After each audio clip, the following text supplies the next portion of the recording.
Kristen, Konghucu, Katolik, Hindu, Buddha, nyembah Yakul, Anda insya Allah dibantu tuh sama Gus Dur kalau Anda didiskriminasi. Dan bagi semua makhluk Tuhan.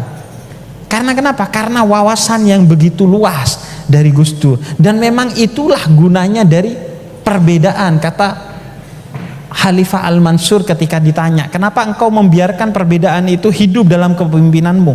Kata Khalifah Al-Mansur, iya, agar orang-orang yang belum bisa menggapai jalan-jalan yang sulit menuju Allah, mereka melewati jalan-jalan yang mudah, agar perbedaan itu menjadi pilihan bagi orang-orang yang mau mendekatkan diri kepada Allah. Dan itulah yang menyebabkan kenapa hidup kita jadi repot setelah Gus Dur meninggal. Karena gak ada yang bilang gitu aja kok repot. Semuanya menjadi repot karena kita tidak memiliki seorang seperti Gus Dur dengan wawasan khazanah keislaman yang begitu luas, sehingga bisa menampung Islamnya itu bukan hanya orang yang sudah baik, tapi orang yang belum baik, bahkan orang yang belum Islam sekalipun, khazanah keislaman beliau bisa menampung mereka dalam suasana yang toleran, dalam suasana yang moderat, dalam suasana yang penuh persaudaraan dan kehangatan. Dan khazanah kebangsaan yang begitu luas yang ada di hati dan pikiran Gus Dur menyebabkan siapapun orang yang menjadi warga negara ataupun bukan warga negara Indonesia bisa dipeluk oleh Gus Dur.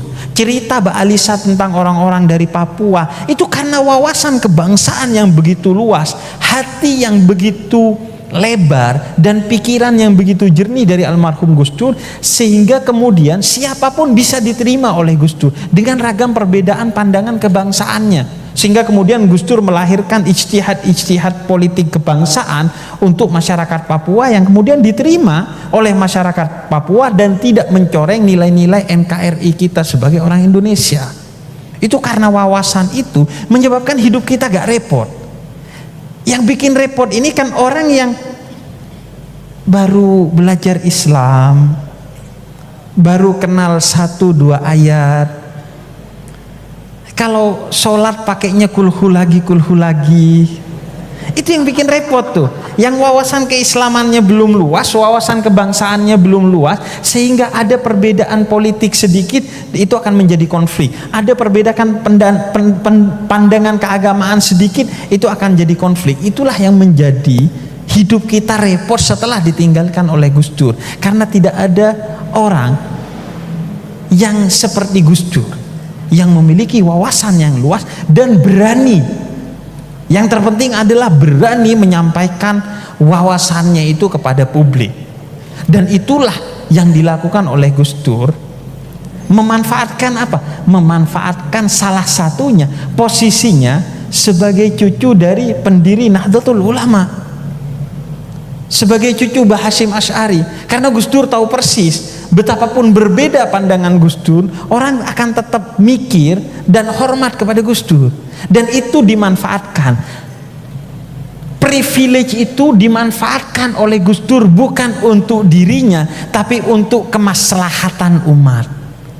Privilege Gus Dur sebagai cucu pendiri Nahdlatul Ulama tidak digunakan untuk memperkaya diri, tidak untuk mengkultuskan diri, tidak untuk mencari jabatan, tidak untuk hal-hal yang sifatnya remeh-temeh, tapi digunakan oleh Gus Dur bukan untuk dirinya, bukan untuk keluarganya, tapi untuk umat dan masyarakat, untuk melindungi orang-orang yang tertindas, untuk melindungi orang-orang yang minoritas, dan untuk melindungi orang-orang yang tersingkirkan dan termarginalkan.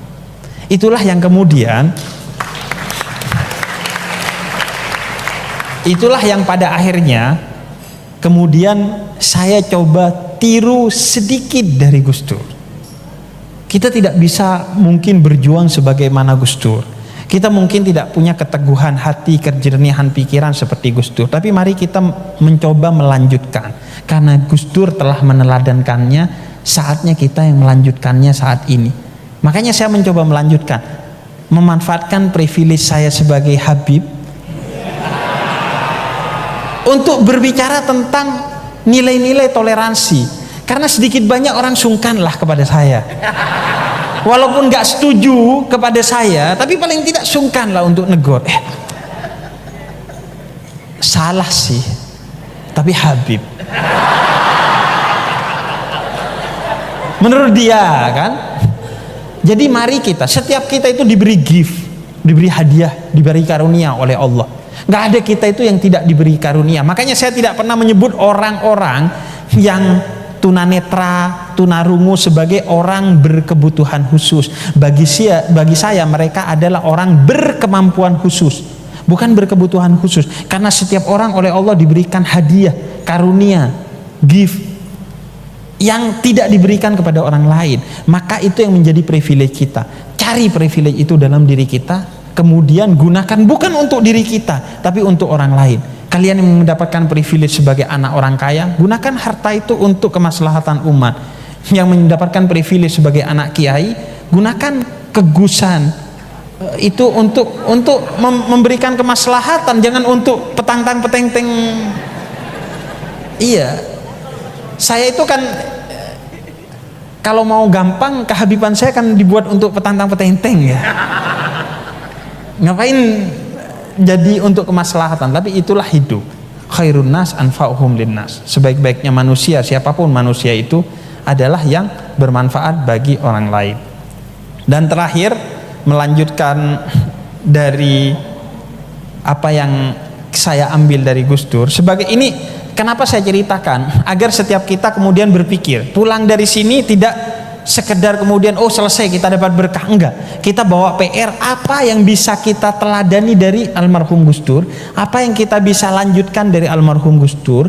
Bukan persis seperti Gus Dur sebagaimana tadi disampaikan Mbak Alisa, tapi apa yang Tuhan berikan kepada kita yang bisa kita tiru dari Gus Dur, kita tiru sekecil apapun. Karena Islam itu tidak pernah mengukur besar kecilnya sesuatu, sampai atau tidaknya, tapi yang dihargai adalah prosesnya dalam Islam, sekecil apapun. Karena kalau yang diukur besar atau kecilnya ya, itu Nabi Nuh gak jadi nabi tuh. Karena pengikutnya 950 tahun berdakwah cuman 73 tuh. Itu di Instagram gak centang biru itu. Di TikTok gak bisa live itu. Tapi beliau menjadi nabi walaupun pengikutnya hanya 73, karena Islam menghargai proses, menghargai value, nilai, bukan kepada hasil, bukan kepada besar atau banyaknya sesuatu. Maka mari kita teladani sekecil apapun. Makanya saya ceritakan sebagai penutup cerita saya. Salah satu yang kemudian juga saya teladani dan perjuangkan dari Gus Dur adalah sebagai imam pemuda tersesat. Karena menurut saya, kalau saya itu imam pemuda tersesat, Gus Dur itu Grand Syekh pemuda tersesat tuh. Serius. Kenapa? Karena Gus Dur itu dengan wawasannya yang luas mencoba merangkul seluas mungkin orang. Kalau bisa tidak ada yang tidak dirangkul, termasuk tadi orang-orang yang belum baik. Makanya Gus Dur itu selalu memberikan jawaban-jawaban yang benar tapi out of the box, dan kemudian bisa menyudahi kegalauan dari pemuda-pemuda tersesat itu. Contohnya ketika Gus Dur ditanya, yang disembelih itu Nabi Ismail atau Nabi Ishak? Itu dalam Islam memang terjadi perbedaan pendapat. Populernya Nabi Ismail yang hendak disembelih oleh Nabi Ibrahim, tapi ada pendapat lain yang menyebutkan yang mau disembelih itu adalah Nabi Ishak. Tapi kata Gus Dur, ngapain repot, toh sama-sama gak disembelih.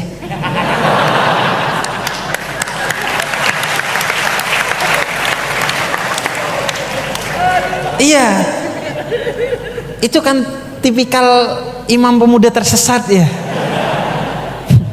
Bagaimana kemudian memberikan jawaban yang solutif sesuai dengan akal setiap orang, sesuai dengan bahasa setiap orang, sehingga Gus Dur itu menjadi rahmat bagi semua, menjadi ayah bagi semua, karena wawasan yang luas yang kemudian diolah dengan kreativitas yang tinggi sehingga beliau bisa mengatasi.